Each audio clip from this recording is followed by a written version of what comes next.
कक्षा 10 विषय हिंदी अर्थालंकार।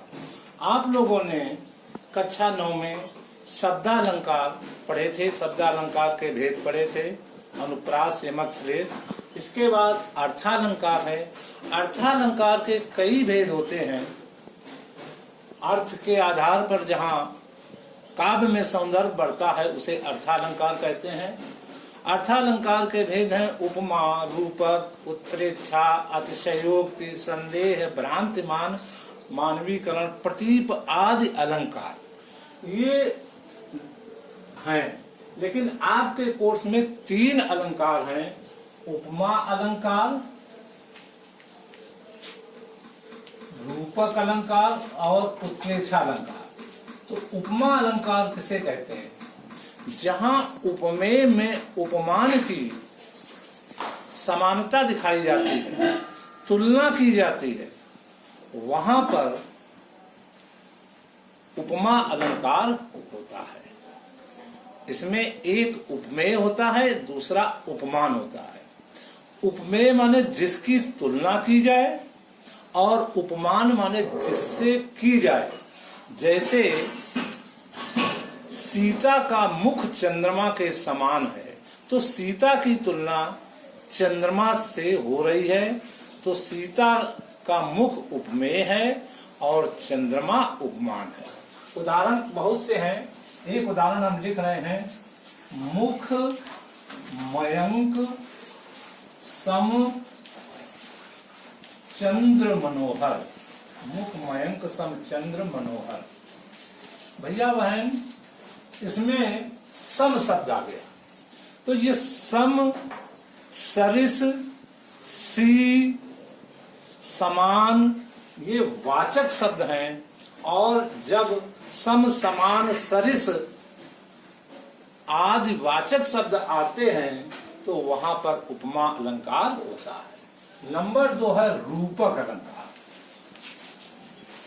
रूपक अलंकार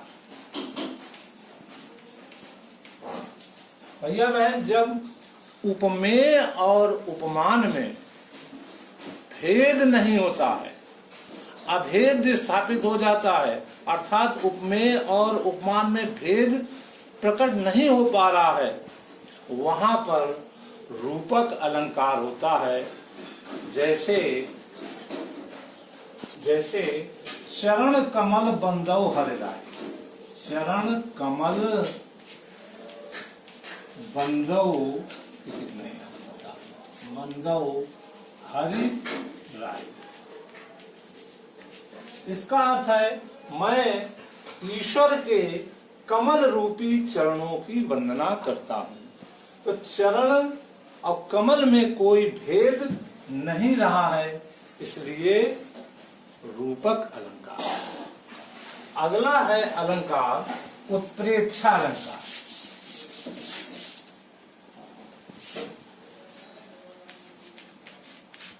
नंबर 3 है उत्प्रेक्षा अलंकार। उत्प्रेक्षा अलंकार में भैया बहनों उपमेय में उपमान की संभावना पाई जाती है, वहां पर उत्प्रेक्षा अलंकार होता है।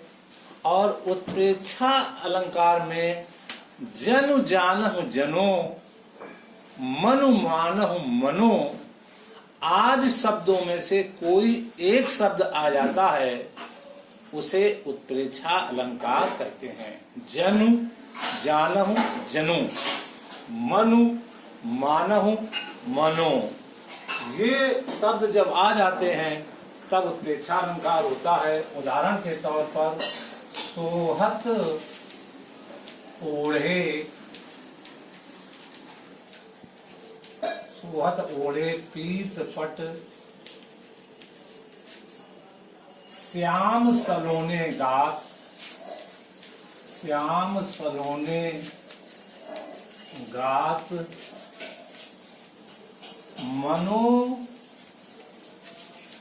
नील मणि शैल पर, शैल पर आतप पर्यो प्रभात। आतप प्रयोग प्रभाव। तो भैया बहन इस दोहे में मनो शब्द आ गया। मनो शब्द आने से ये उत्प्रेक्षा अलंकार है।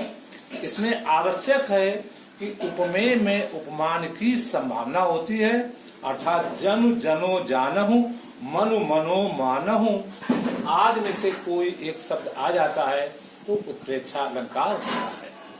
धन्यवाद भैया बहनों, आपका जो अलंकार है सिलेबस में वो आपके समाप्त हो गए हैं। इससे संबंधित मैं परिभाषा सहित और अन्य उदाहरण भेज रहा हूँ। उसमें आपको पहचानना है कौन सा अलंकार है और किसकी क्या परिभाषा है, याद करनी है। धन्यवाद।